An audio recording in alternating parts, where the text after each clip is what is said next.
सह वीर्यं करवावहै तेजस्विनावधीतमस्तु मा विद्विषावहै। ओम शांति शांति शांति। गुरु ब्रह्मा गुरु विष्णु गुरुदेवो महेश्वरः गुरु साक्षात् परब्रह्म तस्मै श्री गुरवे नमः। तस्मै श्री गुरवे नमः।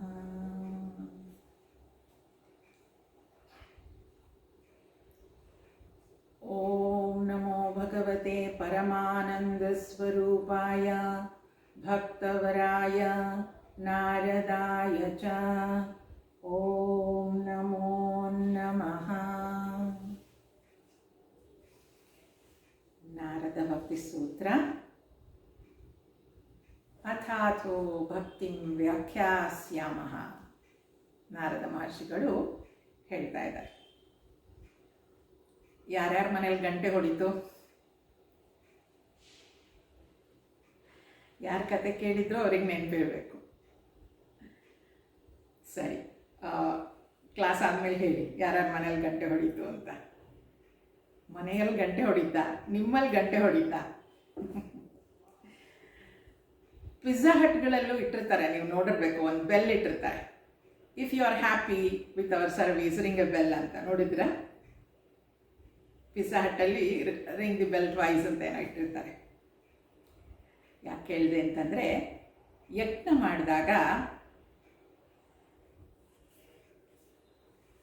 ಮಾಡಿದಾಗ ದ್ರೌಪದಿ ಬಂದು ಬಡಿಸಿದಾಗ ಆಕಾಶದಲ್ಲಿ ಘಂಟಾನಾದ ಆಯಿತು ಅಂತ ಹೇಳ್ತಾರೆ.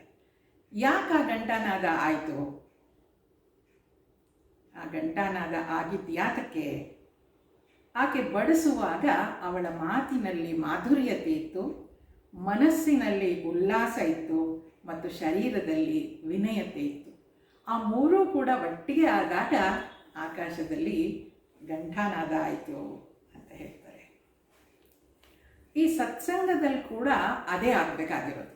ಏನದು? ಆ ಗಂಟೆ ಹೊಡಿಬೇಕು. ಗಂಟೆ ಹೊಡೆಯೋದು ಅಂದ್ರೆ ಏನೋ, ಆ ಮನಸ್ಸು ಉಲ್ಲಾಸದಿಂದ ತುಂಬಿ ಹೋಗಬೇಕು. ಅದಕ್ಕೆ ಸತ್ಸಂಗ ಅಂತ ಹೇಳೋದು. ಅದೇ ಭಕ್ತಿ. ಆ ಭಕ್ತಿ ನಮ್ಮ ಅನುಭವಕ್ಕೆ ಬರೋದು ಅದೇ. ಬಂದಿದೆ ಅಂತ ಗೊತ್ತಾಗೋದು ಕೂಡ ಆಗಲೇ. 64ನೇ ಸೂತ್ರದಲ್ಲಿ ನಾವು ನೋಡಿದ್ವಿ, ಅಭಿಮಾನ, ಡಂಭ ಇತ್ಯಾದಿಗಳನ್ನು ಬಿಟ್ಟು, ಆ ನಕಾರಾತ್ಮಕವನ್ನು ಬಿಟ್ಟು ಮನಸ್ಸನ್ನು ಮಾನಸಿಕ ಸ್ಪೃಹಣಗಳನ್ನು ತ್ಯಜಿಸಬೇಕು. ಅಂದರೆ ಕ್ರೇವಿಂಗ್ಸ್ನ ಬಿಟ್ಬಿಡಬೇಕು. ಭಗವಂತ ನಮ್ಮನ್ನು ನೋಡ್ಕೊಳ್ತಾನೆ ಅಂತ ಎಲ್ಲವನ್ನು ಅವನಿಗೆ ಸಮರ್ಪಿಸಿಬಿಡಬೇಕು ಅನ್ನೋದನ್ನು ನೋಡಿದ್ವಿ. ಮುಂದುವರೆಸ್ತಾ 65ನೇ ಸೂತ್ರದಲ್ಲಿ ನಾರದ ಮಹರ್ಷಿಗಳು ಆ ಉತ್ಕೃಷ್ಟವಾದ ಪ್ರೀತಿಯನ್ನು ನಮ್ಗೆ ಹೇಳ್ತಾ ಇನ್ಯಾವ ರೀತಿಯಲ್ಲಿ ನಾವು ಮನಸ್ಸನ್ನು ತಯಾರಿಸ್ಕೊಳ್ಬೇಕು ಅನ್ನೋದನ್ನು ಹೇಳ್ತಾರೆ. ಅದನ್ನು ನೋಡೋಣ. ವನಜಾ ಅವರು 65ನೇ ಸೂತ್ರ ಓದ್ತೀರಾ? ಸೂತ್ರ 65. ಕಾಮಕ್ರೋಧಾಭಿಮಾನಾದಿಕಂ ತಸ್ಮಿನ್ನೇವ ಕರಣೀಯಂ. ಆ ಪರಮಾತ್ಮನಲ್ಲಿಯೇ ಸಕಲ ಆಚರಣೆಗಳನ್ನು ಸಮರ್ಪಿಸಿರುವಾಗ ತನ್ನಲ್ಲಿ ಏಳಬಹುದಾದ ಕಾಮ, ಕ್ರೋಧ, ಅಭಿಮಾನ ಇತ್ಯಾದಿಗಳನ್ನೂ ಕೂಡ ಅವನತ್ತಲೇ ಹರಿಸುವುದು.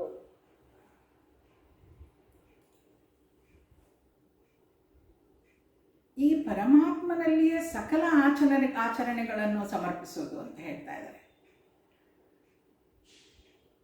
ದಿನನಿತ್ಯದ ಜೀವನದಲ್ಲಿ, ವ್ಯಾವಹಾರಿಕ ಜೀವನದಲ್ಲಿ ನಮಗೆಲ್ಲ ಈ ಕಾಮ, ಕ್ರೋಧ, ಅಭಿಮಾನ ಇದ್ದೇ ಇರುತ್ತೆ.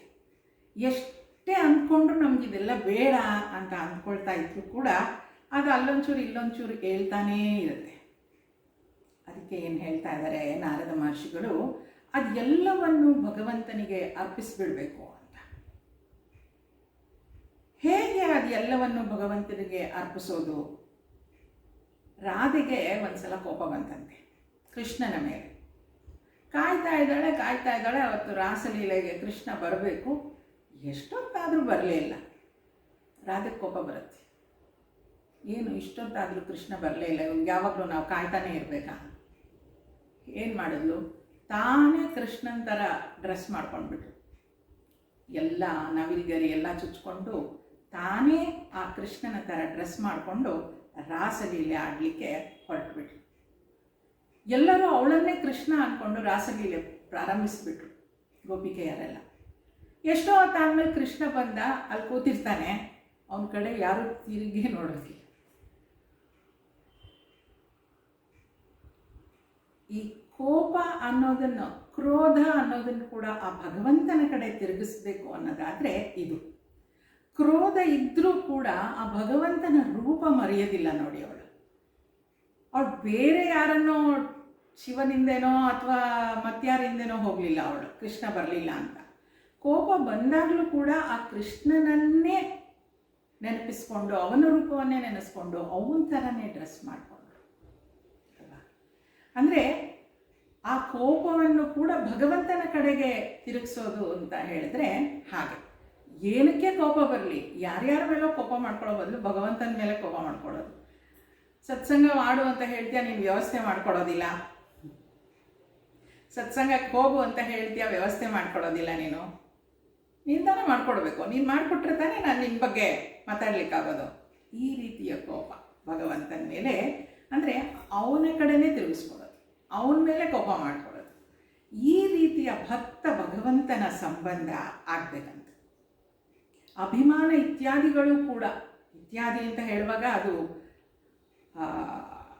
ಅದು ದಂಭ ಇರ್ಬೋದು, ಅಹಂಕಾರ ಇರ್ಬೋದು, ಅಭಿಮಾನ ಇರ್ಬೋದು, ಕ್ರೋಧ, ಕಠೋರತ, ಆಮೇಲೆ ಅಜ್ಞಾನ, ಏನೇ ಇದ್ದರೂ ಕೂಡ ನಿನ್ಗೇನು ಅಷ್ಟು ಗೊತ್ತಾಗಲ್ವಾ ಅಂತ ಹೇಳಿದ್ರೆ ನೀನು ತಾನೇ ಹೇಳ್ಕೊಡ್ಬೇಕಾಗಿದ್ದು, ನೀನು ಯಾಕೆ ಹೇಳ್ಕೊಡ್ಬೇಕಾಗಿದ್ದು ನೀನು?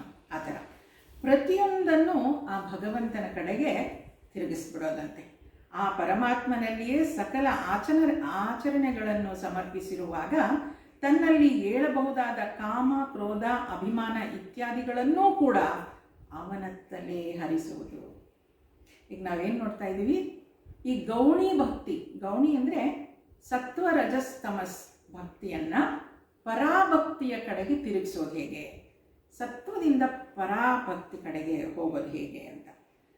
ಹಾಗಿರುವಾಗ ಈ ಗೌಣಿ ಭಕ್ತಿಯಲ್ಲಿರುವಾಗ ಸತ್ವ ರಜಸ್ ತಮಸ್ಸಿನಲ್ಲಿ ನಮಗೆ ಕಾಮ ಕ್ರೋಧಗಳು ಉಂಟಾಗ್ಬೋದು, ಅದನ್ನೂ ಕೂಡ ಭಗವಂತನ ಕಡೆಗೆ ತಿರುಗಿಸ್ಬೇಕು. ಆಗೇನಾಗುತ್ತೆ? ನಮ್ಮ ಗುಣಗಳ ಕಾಮ ಕ್ರೋಧ ಅಭಿಮಾನ ಏನಿದೆ ಭಗವಂತನಿಗೆ ಅರ್ಪಿತ ಆಗೋಗುತ್ತೆ. ಭಗವಂತನ ಗುಣ ನಮಗೆ ಪ್ರಾಪ್ತಿಯಾಗುತ್ತೆ, ಅಷ್ಟೇ ಆಗುತ್ತೆ. ಯಾಕೆ? ಅವನನ್ನು ನಾವು ಯಾವುದೇ ಕಾರಣಕ್ಕೂ ಬಿಡಲಿಕ್ಕೆ ರೆಡಿ ಇಲ್ಲ. ಮುಂದುವರಿಸ್ತಾ 66ನೇ ಸೂತ್ರ. ಸೂತ್ರ 66. ತ್ರಿರೂಪ ಭಂಗ ಪೂರ್ವಕಂ ನಿತ್ಯದಾಸ ನಿತ್ಯಕಾಂತಾ ಭಜನಾತ್ಮಕಂ ಪ್ರೇಮ ಕಾರ್ಯಂ ಪ್ರೇಮೈವ ಕಾರ್ಯಂ. ಒಬ್ಬ ನಿಷ್ಠಾವಂತ ಸೇವಕನಂತೆ ಅಥವಾ ಪತಿಯ ಸೇವೆಗೆ ಸರಿಸಮಾನವಾಗಿ ಅನುಭವದ 3 ಅಂಶಗಳನ್ನು ಮೀರುತ್ತಾ ಪ್ರೇಮವೆಂಬ ಅವಿರತ ಸೇವಾಂಜಲಿಯನ್ನೇ ಅಭ್ಯಸಿಸಬೇಕು.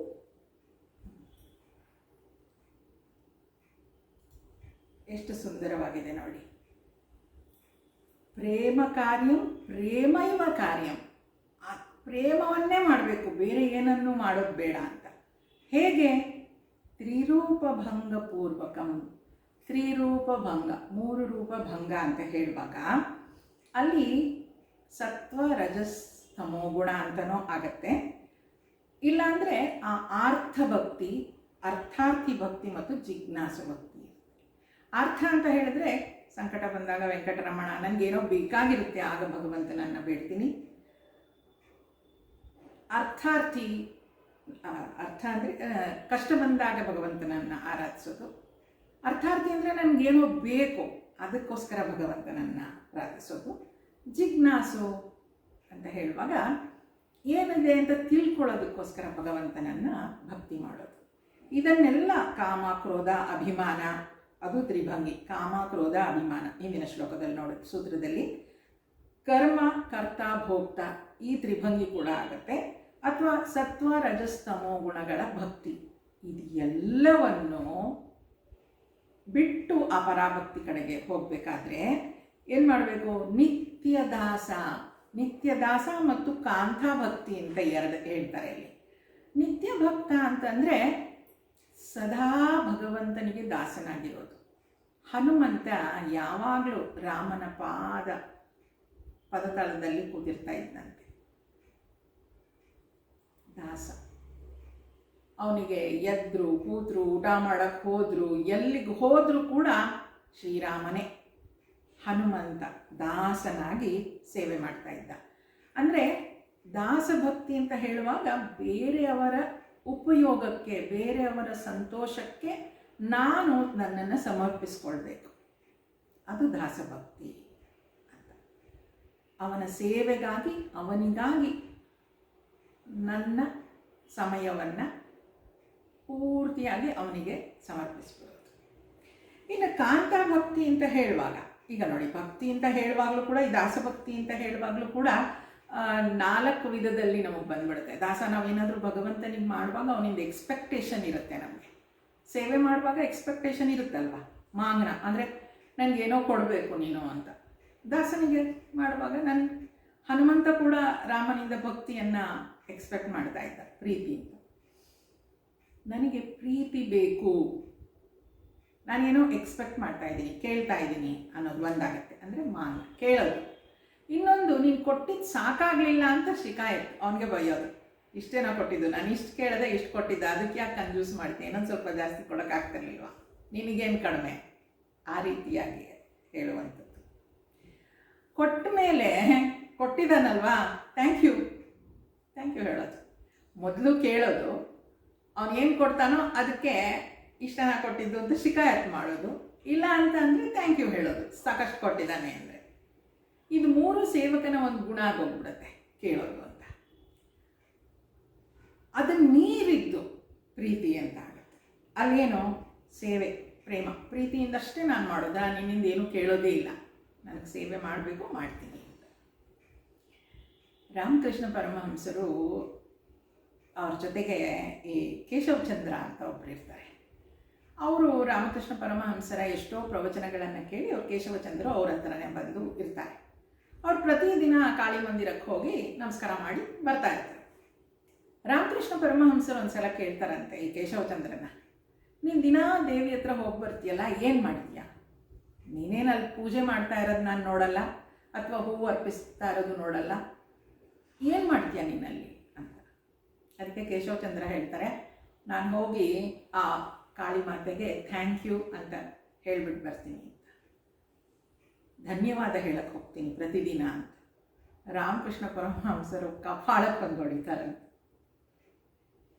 ಈ ಸದ್ಗುರುಗಳೆಲ್ಲ ಹಾಗೇನೆ ಕಪಾಳಕ್ಕೆ ಒಂದು ಹೊಡಿತಾರಂತೆ. ಅಲ್ಲ, ಅವ್ನು ಕೊಟ್ಟಿದ್ದಕ್ಕಷ್ಟೇ ಥ್ಯಾಂಕ್ಸ್ ಹೇಳ್ತೀಯ, ಕೊಡದೇ ಇದ್ದಿದ್ರೆ ಥ್ಯಾಂಕ್ಸ್ ಹೇಳ್ತಾ ಇರಲಿಲ್ವ ನೀನು? ನಿನ್ನ ಧನ್ಯವಾದ ಏನಿದ್ರು ಈ ವ್ಯವಹಾರದ ಥರನ? ಅವ್ನು ಕೊಟ್ಟಿದ್ದಕ್ಕೆ ಥ್ಯಾಂಕ್ಸ್ ಹೇಳ್ತಿದ್ಯಾ, ಕೊಡದಿದ್ರೆ ಥ್ಯಾಂಕ್ಸ್ ಹೇಳ್ತಾ ಇರಲಿಲ್ವಾ? ಕೊಟ್ಟರು ಕೊಡದೇ ಇದ್ದರೂ ಥ್ಯಾಂಕ್ಸ್ ಹೇಳೋದಿದೆಯಲ್ಲ, ಅದು 4ನೇ ರೀತಿ. ಅದು ಪರಮ ಪ್ರೇಮ. ಈ ರೀತಿಯಾಗಿ ಈ ಸೇವೆಯಲ್ಲಿ ನಾವು ಬೇಡೋದು, ಅವನು ಕೊಟ್ಟಿದ್ದಕ್ಕೆ ಶಿಕಾಯತ್ ಮಾಡೋದು, ಅದನ್ನು ಬಿಟ್ಟು ಧನ್ಯವಾದ ಹೇಳೋದು, ಅದು ಬಿಟ್ಟು 4ನೇದೇನಿದೆಯಲ್ಲ, ಕೊಡಲಿ ಕೊಡದೇ ಇರಲಿ, I am thankful to you, ಆ ಭಾವಕ್ಕೆ ಹೋಗುವಂಥದ್ದು ದಾಸ್ಯ, ನಿತ್ಯ ದಾಸನಾಗಿರೋದು. ಇನ್ನು ಕಾಂತಾಭಕ್ತಿ. ಕಾಂತಾಭಕ್ತಿ ಅಂತಂದರೆ ಹೆಂಡತಿ ಅಂತ ಕಾಂತ, ಹೆಂಡತಿ ಗಂಡನನ್ನು ಪ್ರೀತಿಸುವ ಹಾಗೆ ಅಂತ ಸಾಮಾನ್ಯವಾಗಿ ಅರ್ಥೈಸ್ಕೊಳ್ಳೋದು. ಆದರೆ ಈ ಕಾಂತಾಭಕ್ತಿ ಅಂತ ಹೇಳುವಾಗ ಇನ್ನೊಂದು ರೀತಿಯಲ್ಲಿ ಹೇಳ್ತಾರೆ. ಕಾಂತಾಭಕ್ತಿ ಅಂದರೆ ಹೆಣ್ಣಿನ ಮನಸ್ಸು. ಆ ಎಲ್ಲರಲ್ಲೂ ನೋಡ್ಕೊಳ್ಳಿ, ನಮ್ಮ ಮನಸ್ಸಿನಲ್ಲೂ ಒಂದು ಪುರುಷ ಹೃದಯ ಇದೆ. ಪುರುಷ ಹೃದಯ ಅಂದರೆ ಗಂಡಸರಿಗೆ ಬರ್ಬೋದಾದಂಥ ಧೈರ್ಯ, ಆಕ್ರೋಶ, ಆ ರೀತಿಯದ್ದು ನಮ್ಮಲ್ಲಿ ಭಾವನೆಗಳಿರುತ್ತೆ. ಇನ್ನೊಂದು ರೀತಿಯಲ್ಲಿ ತುಂಬ ಪ್ರೀತಿಸುವಂಥದ್ದು ಇರುತ್ತೆ. ಪುರುಷ ಮತ್ತು ಸ್ತ್ರೀ ಅಂತ ಹೇಳುವಾಗ ಅದು 2 ರೀತಿಯ ಮಾನಸಿಕ ಸ್ಥಿತಿಯನ್ನು ನಾವು ತಗೊಂಡ್ರೆ, ಕಾಂತಾಭಕ್ತಿ ಹೆಣ್ಮಕ್ಳಲ್ಲೂ ಇರುತ್ತೆ, ಕಾಂತಾಭಕ್ತಿ ಗಂಡಸರಲ್ಲೂ ಇರುತ್ತೆ, ಪುರುಷರಲ್ಲೂ ಇರುತ್ತೆ ಅಂತ. ಆ ಕಾಂತ ಭಕ್ತಿ ಅಂತಂದರೆ ಏನು, ಅಥವಾ ಈ ಪುರುಷ ಭಕ್ತಿ ಅಂದರೆ ಏನು ಅಂತಂದರೆ, ಈಗ ಪುರುಷ ಭಕ್ತಿ ಅಂತ ಹೇಳುವಾಗ ಡ್ಯೂಟಿ ಥರ, ನಾನು ಅಂಗಡಿಗೆ ಹೋಗ್ತೀನಿ, ಸಾಮಾನು ತರ್ತೀನಿ, ಆಫೀಸ್ಗೆ ಹೋಗ್ತೀನಿ, ದುಡಿತೀನಿ, ಹಾಗೆ ಪ್ರೀತಿನೂ ಮಾಡ್ತೀನಿ ಅಂತ. ಇದು ನಾನು ಹೇಳ್ತಾ ಇರೋದಲ್ಲ, ವ್ಯಾಖ್ಯಾನಕಾರರು ತುಂಬ ಕಡೆ ಬರೆದಿದ್ದಾರೆ ಆ ಥರ. ಅವ್ರದ್ದು ಪ್ರೀತಿ ಮಾಡೋದು ಒಂದು ಡ್ಯೂಟಿ. ಆದರೆ ಕಾಂತಾ ಭಕ್ತಿ ಅಂತ ಅಂದರೆ ಎಲ್ಲದರಲ್ಲೂ ಪ್ರೀತಿಯನ್ನು ತೋರಿಸೋದು.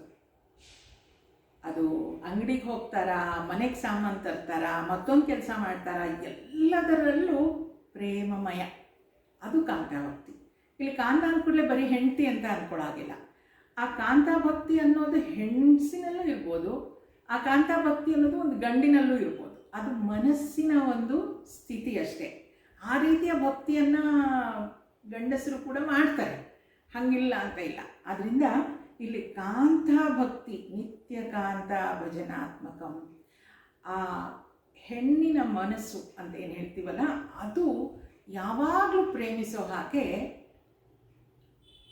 ಆ ಭಗವಂತನನ್ನು ಪ್ರೀತಿಸ್ಬೇಕಂತೆ. ಆ ರೀತಿಯಾಗಿ ಪ್ರೀತಿಸಿದಾಗ ಅಲ್ಲಿ ನೋಡಿ, ದಾಸ್ಯ ಭಕ್ತಿ ಮತ್ತು ಕಾಂತಾ ಭಕ್ತಿಯಲ್ಲಿ ಏನು ಹೇಳ್ತಾರೆ ಅಂತಂದರೆ, ನಾನು ನೀನು ಬೇರೆ ಆಗಲೇ ಇಲ್ಲ ಅನ್ನೋ ಥರದಲ್ಲಿ ಆ ಭಕ್ತ ಭಗವಂತನ ಪ್ರೀತಿ, ಆ ಮಟ್ಟಕ್ಕೆ ಅದು ಹೋಗಬೇಕು. ಮೊದಲು ಸರ್ವ್ ಮಾಡ್ತಾರೆ ದಾಸಭಕ್ತಿಯಲ್ಲಿ. ಕಾಂತಾ ಭಕ್ತಿಯಲ್ಲಿ ಏನೆಲ್ಲ ಮಾಡುವಾಗಲೂ ಅದೇ ಪ್ರೀತಿ, ಮನಸ್ಸಿನಿಂದ ಕೂಡಿದ ಪ್ರೀತಿ ಇರುತ್ತೆ. ದಾಸ್ಯ ಭಕ್ತಿಯಲ್ಲಿ ಸುಖದ ಕಾರಣ ನಾನಾಗ್ತೀನಿ ಅಂತ ಆಗುತ್ತೆ. ಕಾಂತಭಕ್ತಿಯಲ್ಲಿ ಆ ಮಾನಸಿಕ ಸ್ಥಿತಿ ಏನಿರುತ್ತೆ, ಯಾವಾಗಲೂ ಭಗವಂತನನ್ನು ಸಂಪೂರ್ಣವಾಗಿ ಪ್ರೀತಿಸುವಂತಹ ಮನಸ್ಸಿನ ಸ್ಥಿತಿ ಅದಾಗಿರುತ್ತೆ. ಆ ರೀತಿಯ ಭಕ್ತಿ ನನ್ನದಾಗಬೇಕು. ಒಬ್ಬ ನಿಷ್ಠಾವಂತ ಸೇವಕನಂತೆ ಅಥವಾ ಪತ್ನಿಯ ಸೇವೆಗೆ ಸಮಾನವಾಗಿ ಅನುಭವದ 3 ಅಂಶಗಳನ್ನು ಮೀರುತ್ತಾ ಪ್ರೇಮವೆಂಬ ಅವಿರತ ಸೇವಾಂಜಲಿಯನ್ನೇ ಅಭ್ಯಸಿಸಬೇಕು. 3 ಅಂಶಗಳನ್ನು ಮೀರುತ್ತಾ ಅಂತ ಹೇಳುವಾಗ, ನನಗೇನೋ ಬೇಕು, ಅದರಲ್ಲಿ ಶಿಕಾಯತ್, ನನಗೆ ಅದು ಸರಿ ಹೋಗಲಿಲ್ಲ, ಅದು ಸಿಕ್ಕಲಿಲ್ಲ ನನಗೆ, ಅದಾದಮೇಲೆ ಥ್ಯಾಂಕ್ ಯು ಹೇಳೋದು, ಇದನ್ನೆಲ್ಲ ಮೀರಿದ್ದು ಭಕ್ತಿ ಆಗಬೇಕು. ಆ ಭಕ್ತ ಭಗವಂತ ಬೇರೆ ಆಗಲೇ ಇಲ್ಲ ಅಂತ ಹೇಳೋದಕ್ಕೆ ಏನು ಹೇಳ್ತಾರೆ, ಈಗ ನನಗೆ ಎಡಗೈಗೆ ಪೆಟ್ಟಾಗಿದ್ದರೆ ಬಲಗೈಯಲ್ಲಿ ಆ ಪೆಟ್ಟಿಗೆ ಏನೋ ಒಂದು ಮುಲಾಮ್ ಹಚ್ಕೋತೀನಿ, ಆವಾಗ ಎಡಗೈ ಬಲಗೈಗೆ ಥ್ಯಾಂಕ್ಸ್ ಹೇಳಲ್ಲ ಅಲ್ವಾ. ಆ ರೀತಿಯ ಒಂದು ಪ್ರೇಮ ಅಂದರೆ ನೋಡ್ಕೊಳ್ಳುತ್ತೆ. ಈ ಕೈ ಪೆಟ್ಟಾದರೆ ಈ ಕೈ ನೋಡ್ಕೊಳ್ಳುತ್ತೆ, ಈ ಕೈ ಪೆಟ್ಟಾದರೆ ಈ ಕೈ ನೋಡ್ಕೊಳ್ಳುತ್ತೆ. ಆ ಪರಸ್ಪರ ಭಕ್ತ ಮತ್ತು ಭಗವಂತನ ಸಂಬಂಧ ಅಷ್ಟೊಂದು ಆಳವಾಗಿ ಆಗಬೇಕಂತೆ. ಅದನ್ನು ಹೇಳ್ತಾರೆ, ಅವಿರತ ಸೇವಾಂಜಲಿಯನ್ನೇ ಅಭ್ಯಸಿಸಬೇಕು, ಅವಿರತವಾಗಿ ಅದನ್ನು ಅಭ್ಯಸಿಸಬೇಕು ಅಂತ ನಾರದ ಮಹರ್ಷಿಗಳು ಹೇಳ್ತಾ ಇದ್ದಾರೆ. ಮುಂದುವರಿಸ್ತಾ ಸೂತ್ರ 67. ಸೂತ್ರ 67. ಭಕ್ತ ಏಕಾಂತಿನೋ ಮುಖ್ಯಾಹ. ಯಾವ ಭಕ್ತರಿಗೆ ಪರಮಾತ್ಮನೇ ತತ್ಪರಮನಾಗಿ ಪರಿಣಮಿಸಿದ್ದಾನೋ ಹಾಗೂ ಯಾರ ಏಕಾಗ್ರ ಭಗವದ್ ಭಕ್ತಿಯು ಅದು ಅದಕ್ಕೆ ಮೀಸಲು ಎಂಬಂತಿರ್ತದೋ ಅಂತಹವರೇ ಪ್ರಮುಖರು, ಗರಿಷ್ಠರು. ಯಾರು ಗರಿಷ್ಠರಾಗುತ್ತಾರೆ? ಯಾವ ಭಕ್ತರಿಗೆ ಪರಮಾತ್ಮನೇ ತತ್ಪರ, ಏಕಾಂತ ಭಕ್ತ ಏಕಾಂತಿನೋ ಮುಖ್ಯಾಹ. ಇಲ್ಲಿ ಏಕಾಂತಿನೋ ಮುಖ್ಯಾಹ ಅಂದರೆ ಏಕಾಂತದಲ್ಲಿ ಭಗವಂತನನ್ನು ಭಕ್ತಿ ಮಾಡೋದು. ನೋಡಿ, ಯಾವ ಭಕ್ತರಿಗೆ ಪರಮಾತ್ಮನೇ ತತ್ಪರಮನಾಗಿ ಪರಿಣಮಿಸಿದ್ದಾನೋ ಹಾಗೂ ಯಾರು ಏಕಾಗ್ರ ಭಗವದ್ಭಕ್ತಿಯ ಅಂದರೆ ಅದು ಅದಕ್ಕೆ ಮೀಸಲು ಎಂಬಂತಿರುತ್ತದೆಯೋ ಅಂಥವರೇ ಗರಿಷ್ಠರು. ಈಗ ಸಾಮಾನ್ಯವಾಗಿ ಈ ಭಕ್ತಿ ಮಾಡೋರಲ್ಲಿ ನಾವು ನೋಡ್ತೀವಿ ದ್ವೈತ, ಅದ್ವೈತ, ಅನೇಕ, ಜೈನರಲ್ಲೆಲ್ಲ ಅನೇಕ ಅಂತ ಆಗ್ಬಿಡುತ್ತೆ. ಈಗ ಅನೇಕ ಅಂದರೆ ಸುಮಾರು ಮುತ್ತುಗಳು ಇದ್ದು ಅದನ್ನು ಸರಿಯಾದ ರೀತಿಯಲ್ಲಿ ಪೋಣಿಸ್ಲಿಲ್ಲ ಅಂತ ಹೇಳಿದ್ರೆ ನಮ್ಮ ದಿನಚರಿನೇ ಹೆಂಗೆಂಗೋ ಆಗ್ಬಿಡುತ್ತೆ ನೋಡಿ. ಹಗಲಾದ್ಮೇಲೆ ರಾತ್ರಿ ಬರಬೇಕು, ರಾತ್ರಿ ಆದಮೇಲೆ ಹಗಲಾಗಬೇಕು, ಮಳೆಗಾಲ ಆದಮೇಲೆ ಯಾವ ಕಾಲ ಬರಬೇಕು ಅದು ಸರಿಯಾಗಿ ಬರಬೇಕು, ಬೇಸಿಗೆ ಬರಬೇಕು, ಈ ಕಾಲಗಳು ಋತುಗಳು ಎಲ್ಲ ಸರಿಯಾದ ರೀತಿಯಲ್ಲಿ ಹೇಗಾಗತ್ತೋ ಹಾಗೆ ನಮ್ಮ ಜೀವನ ಚಕ್ರವೂ ಕೂಡ ಹಾಕಬೇಕಾದ್ರೆ ಅಲ್ಲೊಂದು ದಾರ ಆ ಮುತ್ತುಗಳನ್ನೆಲ್ಲ ಪೋಣಿಸಿರ್ಬೇಕಂತೆ. ಭಗವದ್ಗೀತೆಯಲ್ಲೂ ಹೇಳ್ತಾರೆ, ಅದನ್ನು ಹಿಡಿದಿಟ್ಟಿರ್ಬೇಕಂತೆ ಆ ವ್ಯವಸ್ಥೆಯನ್ನು. ಇಲ್ಲದೇ ಇದ್ದರೆ ಇವತ್ತು ದಿನ ಆದಮೇಲೆ ಮತ್ತೆ ದಿನ, ರಾತ್ರಿ ಆದಮೇಲೆ ರಾತ್ರಿ ಹೇಗೇಗೋ ಆಗ್ಬಿಡ್ಬೋದು. ಆ ಎಲ್ಲ ವ್ಯವಸ್ಥೆಯನ್ನು ಪೋಣಿಸಿಟ್ಟಿರುವಂತಹ ಒಂದು ದಾರ ಇದೆಯಲ್ಲ, ಏಕದಾರ, ಒಂದೇ ಒಂದು ದಾರ, ಅದು ಏಕ ಅಂತ ಹೇಳ್ತಾರೆ. ಆ ಏಕಾಂತ ಅಂತ ಹೇಳುವಾಗ ಆ ಒಂದೇ ವಸ್ತು ಎಲ್ಲರಲ್ಲೂ ಬೆಳಗ್ತಾ ಇರೋದು ಅನ್ನೋದು ನಮ್ಮ ಅರಿವಿಗೆ ಯಾವಾಗ ಬರುತ್ತೋ ಅದನ್ನು ಏಕಾಂತ ಭಕ್ತಿ ಅಂತ ಕರೀತಾರೆ. ಏಕಾಂತ ಭಕ್ತಿಗೆ ಬೇಕಾದಷ್ಟು ಬೇರೆ ಬೇರೆ ವಿವರಣೆ ಇದೆ. ಆದರೆ ಇದು ಏಕಾಂತ ಭಕ್ತಿ ಅಂದರೆ ಎಲ್ಲರಲ್ಲೂ ಇರುವುದು ಆ ಪರಮಾತ್ಮ ಒಬ್ಬನೇ. ಜೈನ ಧರ್ಮದಲ್ಲಿ ಆ ಏಕಾಂತದಿಲ್ಲ, ಅದು ಅನೇಕ ಅಂತಲೇ ಹೇಳ್ತಾರೆ. ಅದಕ್ಕೆ ವ್ಯಾಖ್ಯಾನಕಾರರು ಹೇಳ್ತಾ ಇದ್ರು, ಸುಮಾರು ಮುತ್ತುಗಳು ಸುಮ್ಮನೆ ಬಿದ್ದುಬಿಟ್ಟಿದ್ರೆ ಅಲ್ಲಿ ಅದು ಉಪಯೋಗಿಸೋದು ಹೇಗೆ ಅಲ್ವಾ? ಹಾಗಾಗಲ್ಲ. ಅದಕ್ಕೆ ಅದನ್ನು ಪೋಣಿಸಲಿಕ್ಕೆ ದ್ವೈತ ಅದ್ವೈತಗಳಲ್ಲಿ ಸ್ವಲ್ಪ ಸ್ವಲ್ಪ ಅದು ಬಂದಿದೆ. ಆ ಎಲ್ಲವನ್ನು ಹಿಡಿದಿಟ್ಟಿರುವ ಒಂದು ಶಕ್ತಿ ಏನಿದೆಯಲ್ಲ ಅದು ನಾರಾಯಣ. ಅದನ್ನೇ ನಾನು ಭಕ್ತಿ ಮಾಡೋದು, ಅದೇ ಪರಮ ಭಕ್ತಿ. ಆ ಭಕ್ತ ಗರಿಷ್ಠ ಭಕ್ತ ಆಗ್ತಾನೆ. ಅಲ್ಲಿ ಯಾವುದೇ ರೂಪದ ಭೇದ ಏನೂ ಇರೋದಿಲ್ಲ. ಅದನ್ನೆಲ್ಲ ಮೀರಿ ನಿಂತಿರುವಂತಹ ಏಕಾಂತ ಭಕ್ತಿ ಅಂತಂದರೆ ಅದು ಆ ಒಂದನ್ನು ಎಲ್ಲದರಲ್ಲೂ ನೋಡುವಂಥದ್ದು ಏಕಾಂತ ಭಕ್ತಿ. ಹಾಗೆ ಆ ಏಕಾಂತ ಭಕ್ತಿಯಲ್ಲಿ ಇರುವಂತಹ ಭಕ್ತ ಯಾವ ರೀತಿ ಇರ್ತಾನೆ ಅದನ್ನು ಅದ್ಭುತವಾಗಿ ಮುಂದಿನ ಸೂತ್ರದಲ್ಲಿ ಹೇಳ್ತಾರೆ, ನೋಡೋಣ.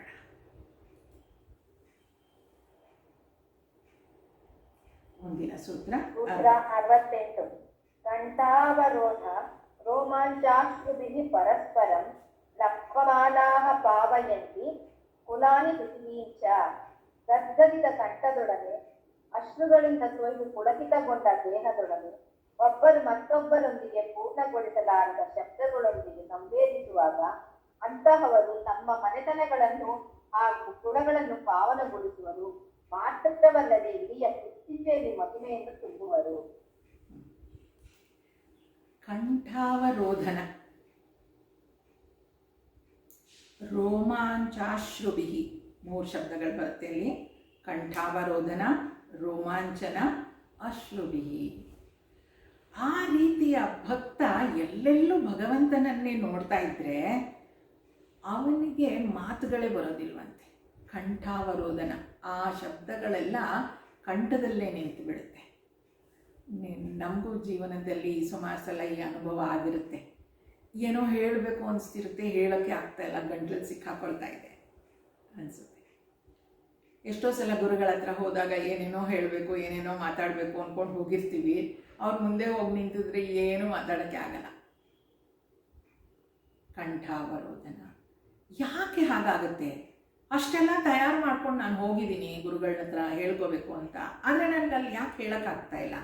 ಅಷ್ಟೊಂದು ಸಂತೋಷ ಆಗಿದೆ ಸತ್ಸಂಗದಲ್ಲಿ ಕುಳಿತು, ಅದನ್ನು ತುಂಬ ಚೆನ್ನಾಗಿತ್ತು ಅಂತ ಹೇಳಬೇಕು ಅಂತ ಅವ್ರ ಹತ್ರ ಹೋಗಿ ಹೇಳಲಿಕ್ಕೆ ಹೋದರೆ ಮಾತುಗಳೇ ಬರೋದಿಲ್ಲ. ಯಾಕೆ? ಸ್ವಲ್ಪ ಯೋಚನೆ ಮಾಡಿ ನೋಡಿದ್ರೆ ಅದನ್ನು ಕೆಲವರು ವಿವರಿಸಿ ಹೇಳ್ತಾರೆ. ಆ ಸತ್ಸಂಗದಲ್ಲಿ ಕುಳಿತಾಗ ಅಥವಾ ಆ ಭಕ್ತಿಯ ಅನುಭವ ಆದಾಗ ನನ್ನಲ್ಲಿ ಏನು ಎನರ್ಜಿ ಲೆವೆಲ್ ಕ್ರಿಯೇಟ್ ಆಗಿರುತ್ತಲ್ಲ, ಅದು ಭಗವಂತನ ಹತ್ರ ಅಥವಾ ಆ ಸದ್ಗುರುವಿನ ಹತ್ರ ಹೋದಾಗ ಅವರ ಎನರ್ಜಿ ಲೆವೆಲ್ ಏನಿರುತ್ತಲ್ಲ, ಆ ಎನರ್ಜಿ ಲೆವೆಲಲ್ಲಿ ನಮ್ಮ ಎನರ್ಜಿ ಲೆವೆಲ್ ಮುಳುಗೋಗ್ಬಿಡುತ್ತಂತೆ. ಹಾಗಾಗಿ ನಮ್ಮ ಮುಂದೆ ಮಾತುಗಳೇ ಬರೋದಿಲ್ಲ. ಆ ಎಷ್ಟೋ ಜನ ರಮಣ ಮಹರ್ಷಿಗಳ ಹತ್ರ ಹೋಗ್ತಾ ಇದ್ರಂತೆ, ಏನೇನೋ ಪ್ರಶ್ನೆ ಕೇಳಬೇಕು ಅಂತ. ಹೋಗಿ ಅವ್ರ ಮುಂದೆ ಕೂತ್ಕೊಂಡು ಸುಮ್ಮನೆ ಎದ್ದು ಬರ್ತಿದ್ರಂತೆ. ಏನೂ ಕೇಳಕ್ಕೆ ಆಗ್ತಾ ಇರಲಿಲ್ಲ. ಅಷ್ಟೊಂದು ಆ ಎನರ್ಜಿ ಏನಿರುತ್ತೆ, ಔರ ಅಂತ ಏನು ಹೇಳ್ತೆ, ಅದು ಪರಿಣಾಮ ಬೀರುತ್ತೆ. ಆ ಕಂಠಾವರೋಧನ, ರೋಮಾಂಚನ, ಅದನ್ನು ಕೇಳಿದಾಗ ಇದೆಲ್ಲ ಅನುಭವಗಳು ಯಾವಾಗ ಆಗುತ್ತೆ ಅಂದರೆ ಆ ಪ್ರೆಸೆಂಟಲ್ಲಿ ಇರಬೇಕು. ಅಂದರೆ ಹಿಂದಿನದು ಏನೋ ನೆನೆಸ್ಕೊಂಡು ನಾನು ಈ ಕ್ಷಣದಲ್ಲಿ ಅದ್ರ ಬಗ್ಗೆ ಯೋಚಿಸಿ ಮಾಡುವಂಥದ್ದು ವೇದನೆ ಆಗಲ್ಲ. ಅದು ಆ ಕ್ಷಣದಲ್ಲಿ ಇರಬೇಕು. ಅಥವಾ ಮುಂದೆ ಆಗೋ ಮುಂದೆ ಏನೋ ಆಗೋಗುತ್ತೆ ಅಂತ ಹೇಳಿ ಭಯ ಪಟ್ಕೊಂಡು ಅದ್ರ ಬಗ್ಗೆ ಯೋಚಿಸಿ ನಾನು ಇವಾಗೇನೋ ಅನುಭವಿಸ್ತೀನಿ, ಆ ಅನುಭವ ಅಲ್ಲ. ಈ ಕ್ಷಣದಲ್ಲಿ ನಾನು ಭಗವಂತನಲ್ಲಿ ಸಂಪೂರ್ಣವಾಗಿ ಭಕ್ತಿ ಮಾಡ್ತಾ ನನ್ನನ್ನು ನಾನು ಏನು ಅರ್ಪಿಸ್ಕೊಳ್ತೀನಿ ಅದಿದೆಯಲ್ಲ, ಆ ಭಕ್ತಿ ನಮಗೆ ಕಂಠಾವರೋಧನವನ್ನು ತರಿಸುತ್ತೆ. ಗಂಟ್ಲು ಉಬ್ಬಿ ಬಂದಂಗಾಗುತ್ತೆ, ಮಾತುಗಳು ಹೊರಡೋದಿಲ್ಲ, ರೋಮಾಂಚನ ಆಗುತ್ತೆ, ಅತ್ಯಂತ ಸಂತೋಷ ಆಗಿರುತ್ತೆ. ಅಶ್ರುಬಿಹಿ, ಗೊತ್ತಿಲ್ಲದಲ್ಲೇ ಕಣ್ಣಲ್ಲಿ ನೀರು ಬರಲಿಕ್ಕೆ ಶುರುವಾಗುತ್ತೆ. ಆಗಿರುತ್ತೆ ಎಷ್ಟೋ ಸಲ, ಎಷ್ಟೋ ಜನಕ್ಕೆ ಆ ಭಗವಂತನ ದರ್ಶನ ಆದಾಗ. ತುಂಬ ದಿನ ಕಾದು ಹೋಗಿರ್ತೀವಿ, ಎಷ್ಟೋ 2-3 ಗಂಟೆ ಆ ಕ್ಯೂವಲ್ಲಿ ನಿಂತ್ಕೊಂಡು ಆ ಭಗವಂತನ ದರ್ಶನ ಮಾಡಲಿಕ್ಕೆ ಇವತ್ತು ಹೋಗಿರ್ಬೋದು ಸುಮಾರು ಜನ ಎಲ್ಲ.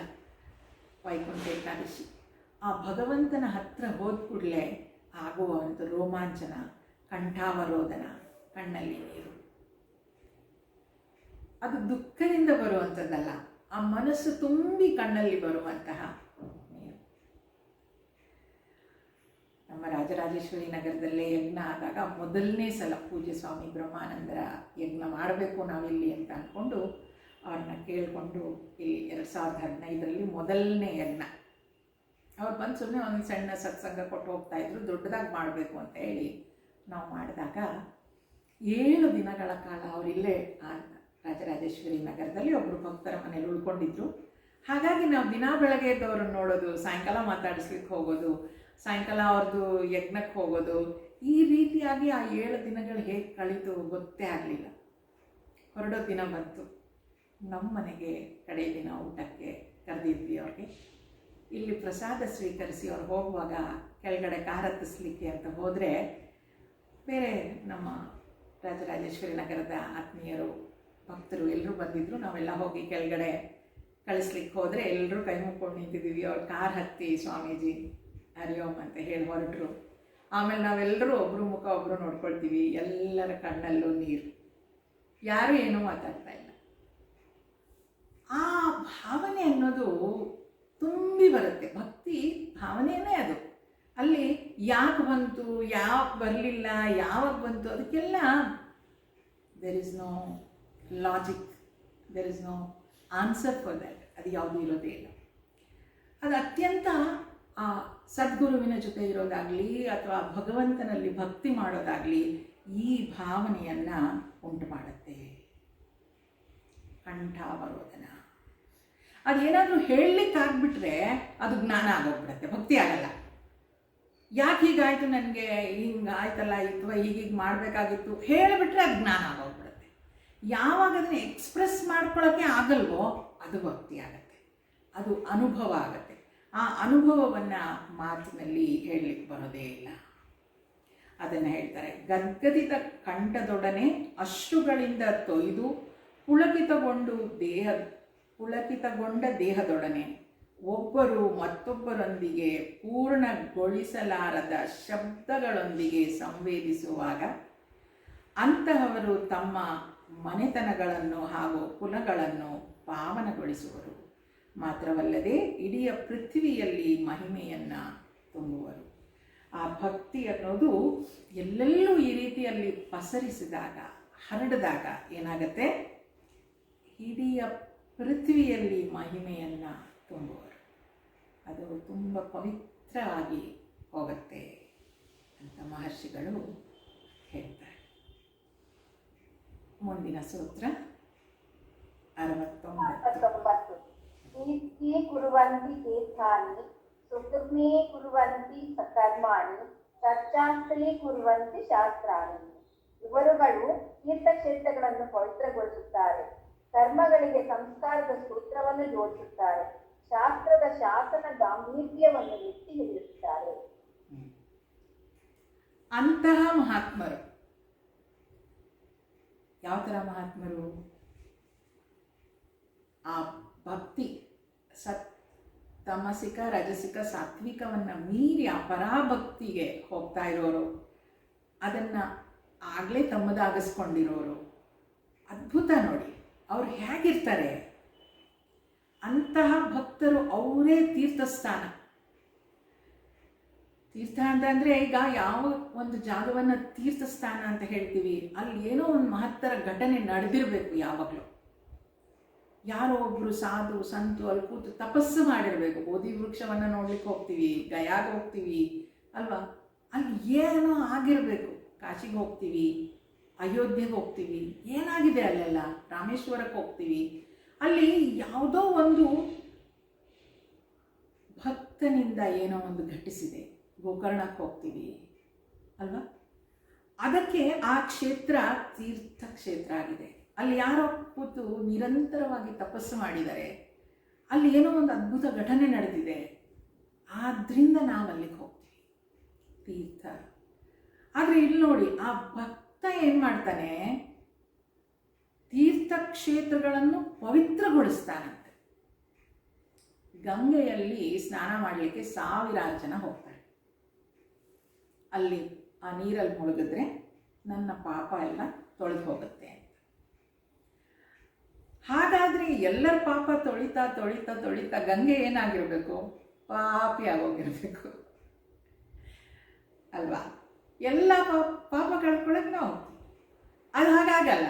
ಯಾಕೆ, ಅಲ್ಲಿ ಮತ್ತೊಬ್ಬ ಯಾರೋ ಸಂತ ಕೂಡ ಹೋಗಿ ಅಲ್ಲಿ ಮುಳುಗೆದ್ದಿರ್ತಾನೆ. ಆ ಸಂತನ ಸ್ಪರ್ಶದಿಂದ ಅಷ್ಟೇ ಸಾಕು, ಗಂಗೆ ಮತ್ತೆ ಪವಿತ್ರಳಾಗ್ಬಿಟ್ಟಿರ್ತಾಳೆ. ಹಾಗಾಗಿ ಅಲ್ಲಿ ಆ ತೀರ್ಥ ಕ್ಷೇತ್ರಗಳನ್ನು ಪವಿತ್ರಗೊಳಿಸೋದು ಅಂದರೆ ಏನು, ಆ ತೀರ್ಥಕ್ಷೇತ್ರಕ್ಕಲ್ಲಿ ಹೋದಾಗ, ಅಲ್ಲಿ ಮುಳುಗಾಕಿದಾಗ ಅದು ಅಪವಿತ್ರ ಆಗೋದಿಲ್ಲ. ಯಾಕೆ, ಇಂತಹ ಭಕ್ತರು ಅಲ್ಲಿ ಹೋಗಿ ಮುಳುಗಾಕಿದಾಗ ಆ ಪವಿತ್ರತೆ ಹಾಗೇ ಉಳ್ಕೊಳ್ಳುತ್ತೆ. ನೋಡಿ, ಕರ್ಮಗಳಿಗೆ ಸಂಸ್ಕಾರದ ಸೂತ್ರವನ್ನು ಜೋಡಿಸುತ್ತಾರೆ. ಕರ್ಮ ಮಾಡ್ತಾ ಇದ್ದಾರೆ, ಅವರಿಗೆ ಆ ಸಂಸ್ಕಾರದ ಸೂತ್ರ ಜೋಡಿಸ್ತಾರಂತೆ. ಅಂದರೆ ಅವರು ಕಲಿಸಿಕೊಡ್ತಾರೆ, ಅದನ್ನು ಸರಿಯಾದ ರೀತಿಯಲ್ಲಿ ಮಾಡೋದನ್ನು ಕಲಿಸಿಕೊಡ್ತಾರೆ. ಆ ಭಕ್ತಾದಿಗಳು, ಆ ಭಗವಂತನನ್ನು ಅನುಭವಿಸಿದ ಭಕ್ತರು, ಅವರು ಸ್ಥಾವರ ಜಂಗಮ ಅಂತ ಹೇಳ್ತೀವಿ. ಸ್ಥಾವರ ತೀರ್ಥ ಅಂತ ಹೇಳಿದರೆ ಅದು ಒಂದು ಕಡೆ ಇರುತ್ತೆ ಅಷ್ಟೇ. ಜಂಗಮ ತೀರ್ಥ ಅಂದರೆ ಅವರು ಹೋದ ಕಡೆ ಎಲ್ಲನೂ ಅದೇ ತೀರ್ಥಸ್ಥಾನ, ಅವರು ಎಲ್ಲಿರ್ತಾರೋ ಅದೇ ತೀರ್ಥಸ್ಥಾನ, ಬೇರೆ ಎಲ್ಲೂ ಹೋಗಬೇಕಾಗಿಲ್ಲ. ಅವರ ಬಳಿಗೆ ಹೋದರೆ ಸಾಕು, ಆ ತೀರ್ಥಸ್ಥಾನ ಮಾಡಿದ ಹಾಗೆ ಅಂತ ಹೇಳ್ತಾರೆ. ಸಂಸ್ಕಾರದ ಸೂತ್ರವನ್ನು ಜೋಡಿಸುತ್ತಾರೆ, ಶಾಸ್ತ್ರದ ಶಾಸನ ಗಾಂಭೀರ್ಯವನ್ನು ಎತ್ತಿ ಹಿಡಿಯುತ್ತಾರೆ. ಶಾಸ್ತ್ರಗಳಲ್ಲಿ ಏನು ಬರೆದಿದೆ ಅದನ್ನು ಅವರು ಎತ್ತಿ ಹಿಡಿತಾರಂತೆ. ನೋಡಿ, ಈ ಶಾಸ್ತ್ರಗಳು ಬರೆದಿಟ್ಬಿಟ್ಟಿದ್ದಾರೆ, ಅದನ್ನು ಮತ್ತೆಲ್ಲರಿಗೂ ತಲುಪಿಸ್ಲಿಕ್ಕೆ ಯಾರಾದರೂ ಬೇಕಲ್ವಾ. ಅದು ಶಾಸ್ತ್ರ ಕೂಡ ಕಾಯ್ತಾ ಇರುತ್ತಂತೆ. ಯಾರೋ ಒಬ್ಬ ಸದ್ಗುರು ಬರ್ತಾನೆ ಅಥವಾ ಬರ್ತಾಳೆ, ಆಕೆ ಇದರಲ್ಲಿರೋ ಶಾಸ್ತ್ರವನ್ನು ಎಲ್ಲರಿಗೆ ತಿಳಿಸ್ಕೊಡ್ತಾಳೆ ಅಂತ ಆ ಶಾಸ್ತ್ರ ಕೂಡ ಕಾಯ್ತಾ ಇರುತ್ತಂತೆ. ಆ ಶಾಸ್ತ್ರ ಅಂತಂದರೆ ಆ ಪುಸ್ತಕಗಳು, ಆ ಜ್ಞಾನ ಎಲ್ಲ ಬಹುಶಃ ಆ ನಾರದ ಭಕ್ತಿ ಸೂತ್ರವನ್ನು ಓದಬೇಕು, ಅದು ಕಾಯ್ತಾ ಇತ್ತು ಅನಿಸುತ್ತೆ. ಅದರಿಂದಲೇ ತಾವುಗಳೆಲ್ಲ ಅದನ್ನು ಓದ್ತಾ ಇರ್ತಾರೆ. ಇಲ್ಲದೇ ಇದ್ದರೆ ಸುಮ್ಮನೆ ಓದಲಿಕ್ಕಾಗಲ್ಲ ಅಲ್ವಾ. ಆ ಶಾಸ್ತ್ರ ಕೂಡ ಕಾಯ್ತಾ ಇರುತ್ತಂತೆ, ನನ್ನನ್ನು ಓದಲಿಕ್ಕೆ ಆ ಭಕ್ತರು ಬರಲಿ ಅಂತ ಹೇಳಿ. ಈ ಭಕ್ತರು, ಈ ರೀತಿಯ ಪರಾಭಕ್ತಿಯನ್ನು ಹೊಂದಿದ ಭಕ್ತರು, ಅವರ ಪಾದ ಧೂಳಿ ಕೂಡ ಎಲ್ಲವನ್ನು ಪವಿತ್ರಗೊಳಿಸ್ಬಿಡುತ್ತೆ. ಅದರಿಂದಲೇ ನೋಡಿ, ನಾವು ಸ್ವಾಮೀಜಿಯವ್ರನ್ನ ಮನೆಗೆ ಕರೆಸ್ತೀವಿ. ಆ ಮನೆಗೆ ಕರೆಸಿದಾಗ ಅವರು ಬರೀ ದೇವ್ರ ಮನೆಗೆ ಹೋಗೋದಲ್ಲ, ಅಡುಗೆ ಮನೆಗೆ ಬನ್ನಿ ಸ್ವಾಮೀಜಿ, ಇದು ನಮ್ಮ ಹೊಸ ಮನೆ, ಇಲ್ಲಿ ಬನ್ನಿ ಸ್ವಾಮೀಜಿ, ಎಲ್ಲ ಕಡೆಯೂ ಸ್ವಲ್ಪ ಓಡಾಡಿಸ್ತೀವಿ ಅವ್ರನ್ನ. ಆ ಪಾದ ಧೂಳಿ ಎಲ್ಲೆಲ್ಲಿ ಸ್ಪರ್ಶ ಆಗುತ್ತೋ ಅದು ಎಲ್ಲವೂ ಪವಿತ್ರ ಆಗುತ್ತೆ ಅಂತ. ನಮ್ಮ ಮನೆಯ ಶೋಭೆ ಹೆಚ್ಚಾಗೋದು ಅಂತಹ ಮಹಾತ್ಮರು ನಮ್ಮ ಮನೆಗಳಿಗೆ ಬರೋದ್ರಿಂದ. ಆದ್ದರಿಂದಲೇ ನಾವು ಅವ್ರನ್ನ ಕರೆಸೋದು, ಪೂಜೆ ಮಾಡೋದು, ಊಟ ಹಾಕೋದು, ಇದೆಲ್ಲ ಮಾಡೋದು. ಈ ಭಕ್ತರು ಏನಿದ್ದಾರೆ, ಆ ಪರಾಭಕ್ತಿಯನ್ನು ಹೊಂದಿರುವಂತಹ ಭಕ್ತರು ತೀರ್ಥ ಕ್ಷೇತ್ರಗಳನ್ನು ಪವಿತ್ರಗೊಳಿಸ್ತಾರೆ, ಕರ್ಮಗಳಿಗೆ ಸಂಸ್ಕಾರದ ಸೂತ್ರಗಳನ್ನು ಜೋಡಿಸ್ತಾರೆ, ಶಾಸ್ತ್ರದ ಶಾಸನ ಗಾಂಭೀರ್ಯವನ್ನು ಎತ್ತಿ ಹಿಡಿತಾರೆ. ಶಾಸ್ತ್ರದಲ್ಲಿ ಅದು ಏನು ಗಂಭೀರತೆ ಇದೆ ಅದನ್ನು ಎತ್ತಿ ಹಿಡಿತಾರೆ. ಅಂದರೆ ಅದು ಸರಿಯಾಗಿರೋದು ಅನ್ನೋದನ್ನು ಸರಳವಾಗಿ ಎಲ್ರಿಗೂ ತಿಳಿಸಿಕೊಡ್ತಾರೆ.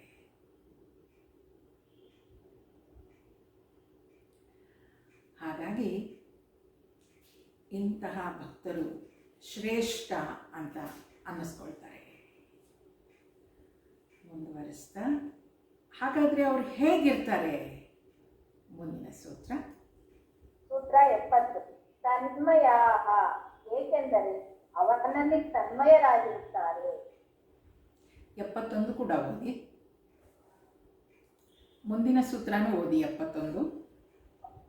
ಸೂತ್ರ 71. ಮೋದಂತೆ ಪಿತರೋ ನೃತ್ಯಂತಿ ದೇವತಾಃ ಸನಾಥಾಚೇಯಂ ಭೂರ್ಭವತಿ. ಗತಿಸಿ ಹೋದ ಪೀಳಿಗೆಗಳು ಧನ್ಯತೆಯಲ್ಲಿ ಕೊಂಡಾಡುತ್ತವೆ. ಸುರಲೋಕದ ದೇವಾನುದೇವತೆಗಳು ಆನಂದದಲ್ಲಿ ನರ್ತಿಸುತ್ತಾರೆ ಮತ್ತು ಈ ಭುವಿಯು ಒಬ್ಬ ರಕ್ಷಕನನ್ನು ಕಂಡುಕೊಳ್ಳುತ್ತದೆ. ಇನ್ನೊಂದು ಸೂತ್ರ 73 ಕೂಡ,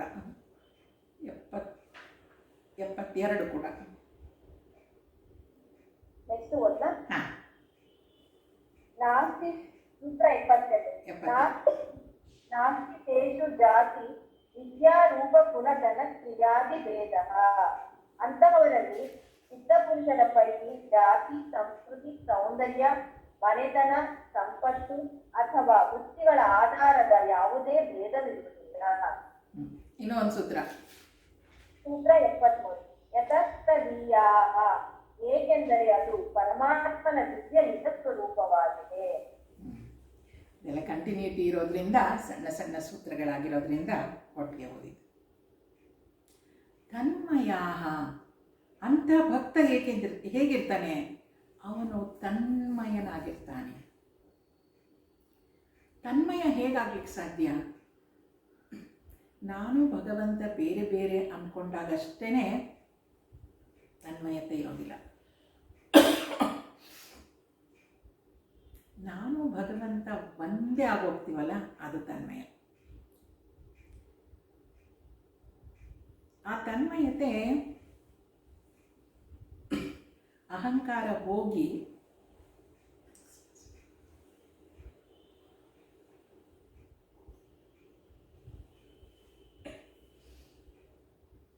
ಅಹಂಕಾರ ಇದ್ದಾಗಷ್ಟೇ ನಾನು ಬೇರೆ ಭಗವಂತ ಬೇರೆ ಅಂತ ಆಗೋದು.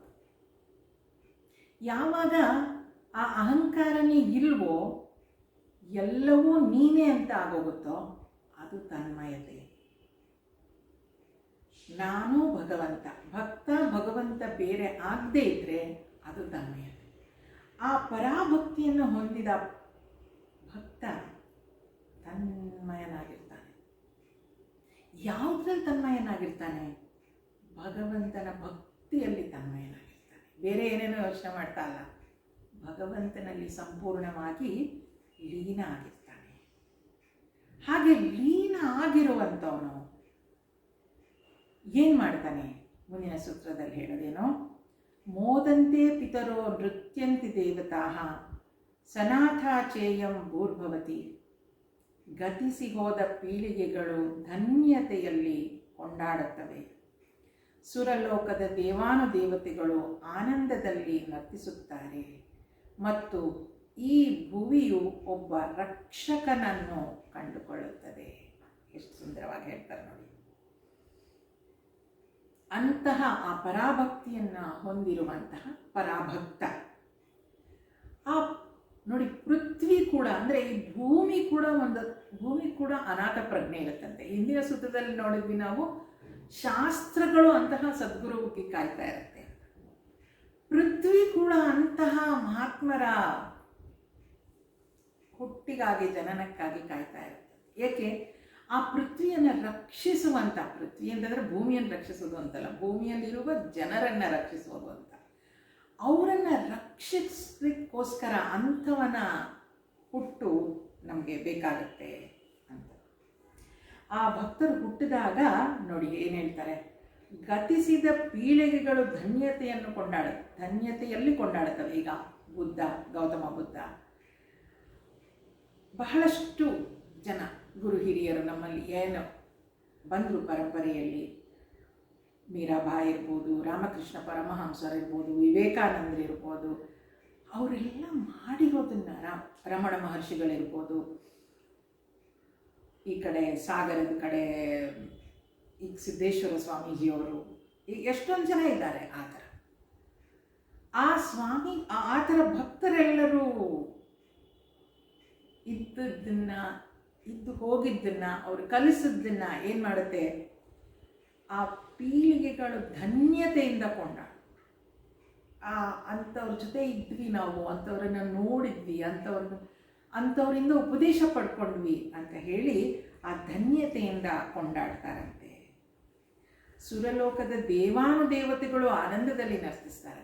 ಇಂತಹ ಒಬ್ಬ ವ್ಯಕ್ತಿಯ ಜನನ, ಭಕ್ತನ ಜನನ ಭೂಲೋಕದಲ್ಲಾಯಿತು ಅಂತಂದರೆ ಸುರಲೋಕದಲ್ಲಿ ಎಲ್ಲ ದೇವತೆಗಳು ನರ್ತಿಸ್ತಾರೆ ಅಂತ. ಅಂದರೆ ಅಷ್ಟು ಆನಂದವನ್ನು ಆ ಜನ್ಮ ತಂದುಕೊಡುತ್ತೆ.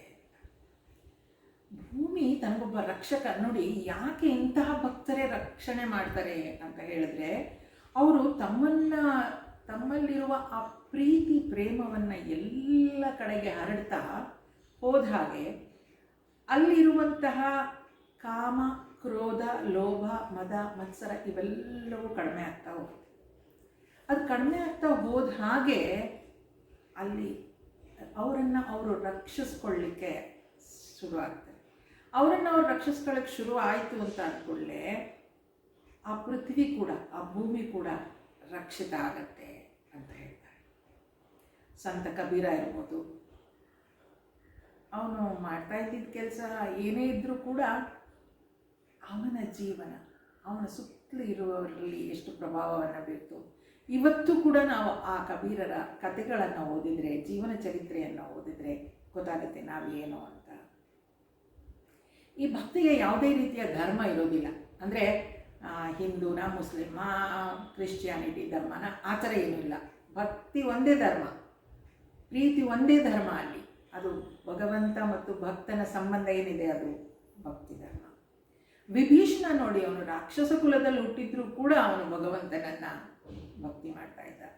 ಆ ಭಗವಂತನನ್ನು ಭಕ್ತಿ ಮಾಡೋದೇ, ಅದನ್ನೇ ಇವತ್ತಿಗೂ ಕೂಡ ನಾವೆಲ್ಲರೂ ಕೊಂಡಾಡ್ತೀವಿ ಅಲ್ವಾ. ಹಾಗಾಗಿ ಮೋದಂತೆ ಪಿತರೋ ನೃತ್ಯಂತಿ ದೇವತಾಃ ಸನಾಥಾಚೇಯಂ ಭೂರ್ಭವತಿ. ಅಲ್ಲಿ ಆ ಭಕ್ತಿ ಅನ್ನೋದೇ ಒಂದು ಧರ್ಮ ಆಗೋಗುತ್ತೆ, ಪ್ರೇಮ ಅನ್ನೋದೇ ಒಂದು ಧರ್ಮ ಆಗೋಗುತ್ತೆ. ಆ ಪ್ರೇಮದಿಂದ, ಆ ಭಕ್ತಿಯಿಂದ ಈ ಪೃಥ್ವಿ ರಕ್ಷಿಸಲ್ಪಡುತ್ತೆ ಅಂತ ಹೇಳ್ತಾರೆ. ಈಗಲೂ ನಾವು ನೋಡ್ತಾ ಇದ್ದೀವಿ, ಈಗಿರುವಂತಹ ರವಿಶಂಕರ್ ಗುರುಗಳಿರ್ಬೋದು, ಈಶಾ ಫೌಂಡೇಶನ್ನ ಜಗ್ಗಿ ವಾಸುದೇವರು ಇರ್ಬೋದು, ತಮ್ಮದೇ ಆದ ರೀತಿಯಲ್ಲಿ ಅದು ಎಷ್ಟು ಪ್ರೀತಿಯನ್ನು ಹಂಚ್ತಾ ಇದ್ದಾರೆ ಎಲ್ಲರಿಗೂ. ಈಗಿನ ಕಾಲಕ್ಕೆ ತಕ್ಕನಾಗಿ ಅಂಥವರ ಹುಟ್ಟಿನಿಂದ, ಅಂತಹವರ ಜೀವನದಿಂದ, ಅಂತಹವರ ಜನ್ಮದಿಂದ ಜನರು ಕೊಂಡಾಡ್ತಾರೆ, ದೇವತೆಗಳು ನರ್ತಿಸ್ತಾರೆ. ಅವ್ರು ಮಾಡ್ತಾ ಇರೋ ಪ್ರತಿಯೊಂದು ಕೆಲಸವನ್ನು ನಾವು ನೋಡಿದ್ರೆ ಅಲ್ಲಿ ಹೇಗೆ ಈ ಪೃಥ್ವಿ ತಾನ ರಕ್ಷಣೆಗೊಳಗಾಗ್ತಾ ಇದೆ ಅನ್ನೋದು ಗೊತ್ತಾಗುತ್ತೆ ಅಂತ ಹೇಳ್ತಾರೆ. ಮುಂದಿನ ಸೂತ್ರದಲ್ಲಿ ನಾಸ್ತಿ ತೇಷು ಜಾತಿ ವಿದ್ಯಾರೂಪ ಕುಲಧನ ಕ್ರಿಯಾದಿಭೇದ. ಅಂತಹ ಸಿದ್ಧ ಪುರುಷರ ಪೈಕಿ ಜಾತಿ, ಸಂಸ್ಕೃತಿ, ಸೌಂದರ್ಯ, ಮನೆತನ, ಸಂಪತ್ತು ಅಥವಾ ವೃತ್ತಿಗಳ ಆಧಾರದ ಯಾವುದೇ ಭೇದವಿಲ್ಲ. ಆ ಭಕ್ತರೆಲ್ಲ ನಾವೆಲ್ಲಿ ಹೊಡೆದಾಡೋದು, ನಾನು ಹರಿಭಕ್ತ ಹರಭಕ್ತ ಅಂತ. ಆದರೆ ಆ ಹರಿಭಕ್ತರ ಗುರುಗಳು, ಹರಭಕ್ತರ ಗುರುಗಳು ಕ್ಲೋಸ್ ಫ್ರೆಂಡ್ಸ್ ಆಗಿರ್ತಾರೆ. ಅದರಲ್ಲಿ ಏನೂ ಇದೆ ಇರಲ್ಲ.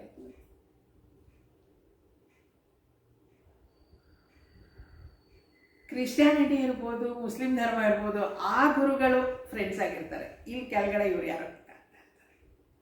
ಹಾಗೆ ಆ ಧರ್ಮ ಏನು ಹೇಳುತ್ತೆ, ಅದು ಆ ಪರಾಭಕ್ತಿ ಏನಿರುತ್ತೆ ಅಲ್ಲಿ ಯಾವುದೇ ರೀತಿಯ ಜಾತಿ, ಕುಲ, ಧರ್ಮ ಯಾವುದೂ ಇಲ್ಲ. ಅಲ್ಲಿರೋದು ಒಂದೇ, ಯಾವುದು? ಭಗವಂತನ ಭಕ್ತಿ. ಜಾತಿ, ಸಂಸ್ಕೃತಿ, ಸೌಂದರ್ಯ, ಮನೆತನ, ಸಂಪತ್ತು ಯಾವುದು ನೋಡಲ್ಲ. ಅದು ಒಂದೇ ಪರಾಭಕ್ತಿ. ಆ ಭಕ್ತಿಯಲ್ಲಿರುವಂಥವರು ಯಾವಾಗಲೂ ಒಂದಾಗೇ ಇರ್ತಾರೆ. ಅವರು ಅಲ್ಲಿ ಬೇರೆ ಬೇರೆಯಾಗಿರೋದೇ ಇಲ್ಲ. ಅದು ಎಷ್ಟೇ ಐಶ್ವರ್ಯ ಅವ್ರ ಹತ್ರ ಬಂದಿದ್ರೂ ಕೂಡ, ಅಥವಾ ಐಶ್ವರ್ಯ ಇಲ್ಲದೇ ಇರೋ ಭಕ್ತ ಕೂಡ ಇದ್ರೂ ಕೂಡ, ಅವರು ಎಲ್ಲರೂ ಒಂದಾಗೆ ಅಲ್ಲಿ ಇರ್ತಾರೆ.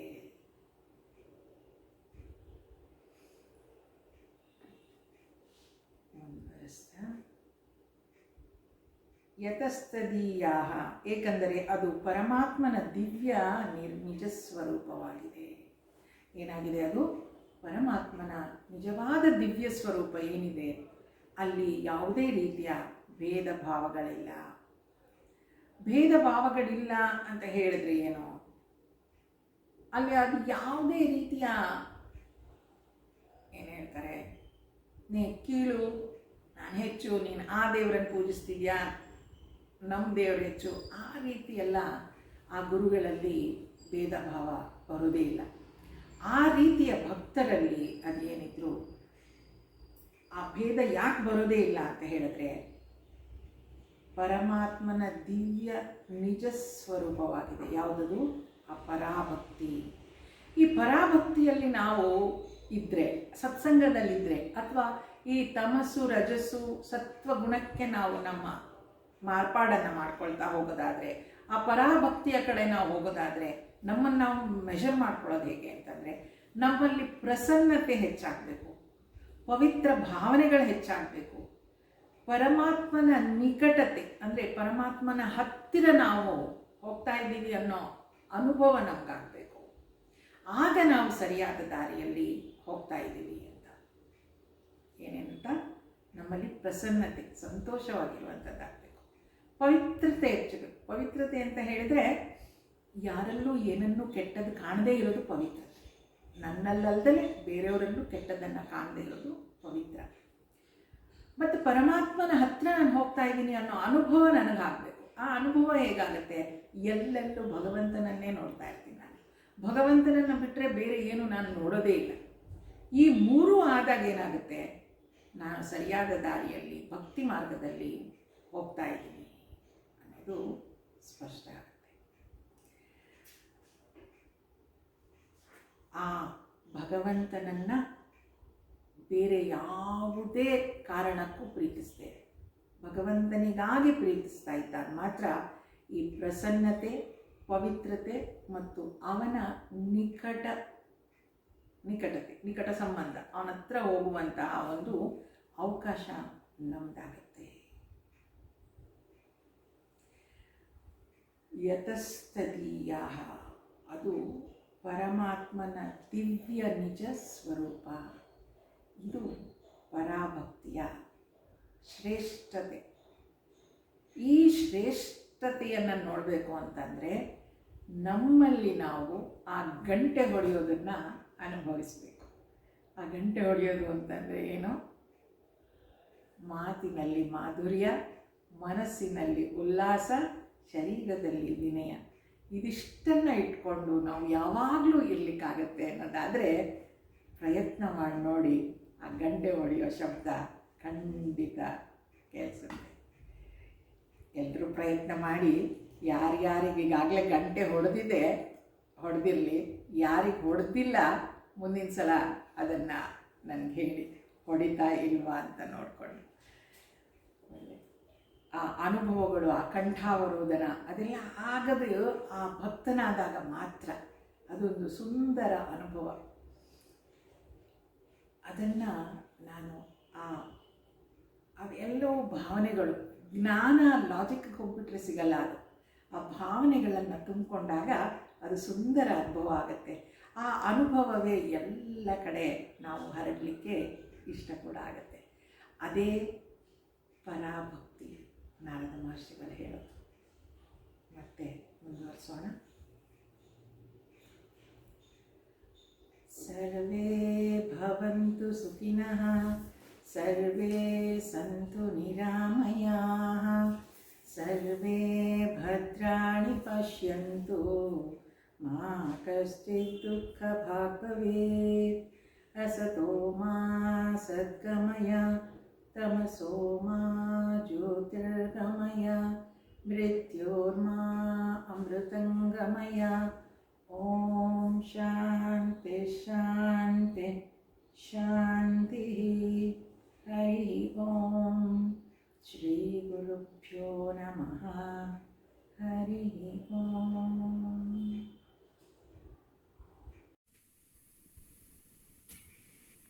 हरि ओम मैडम.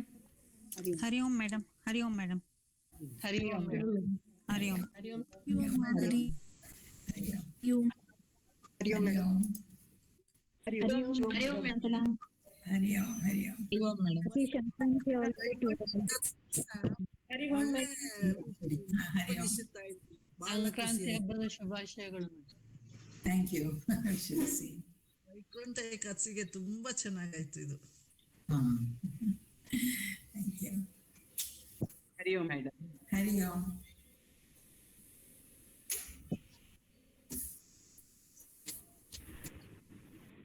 ಹರಿ ಓಂ ಶಾಂತಿಲಾ. ಹರಿ ಓಂ ಮೇಡಮ್. ಹರಿ ಓಂ. ಹರಿ ಓಂ. ಹರಿ ಓಂ ಲಕ್ಷ್ಮಿ. ಹರಿ ಓಂ ಮೇಡಮ್. ಹರಿ ಓಂ ಪುಟ್ಟಮ್ಮ.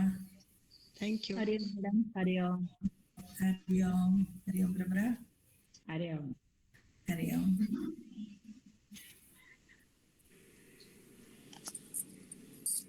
ಹರಿ ಓಂ. ಹರಿ ಓಂ. ತುಂಬಾ ಚೆನ್ನಾಗಾಯ್ತು ಕ್ಲಾಸ್. ಎಕ್ಸಲೆಂಟ್. ಹೌದಾ? ತುಂಬಾ ಚೆನ್ನಾಗಿತ್ತು. ಎಕ್ಸ್ಪ್ರೆಸ್ ನಮಗ್ ಮಾಡಕ್ ಆಗ್ತಾ ಇಲ್ಲ ಅಷ್ಟೇ. ಚೆನ್ನಾಗಿತ್ತು. ಅದೇ ಆ ಭಾವನೆ ಅಷ್ಟೇ ಅದು. ಅದೇ ಕಂಠ ಅವರೋಧ. ಅದೇ ಕಂಠ ಅವರೋಧ. ಓಕೆ. ಹರಿ ಓಂ ಮೇಡಮ್. ಹರಿ ಓಂ.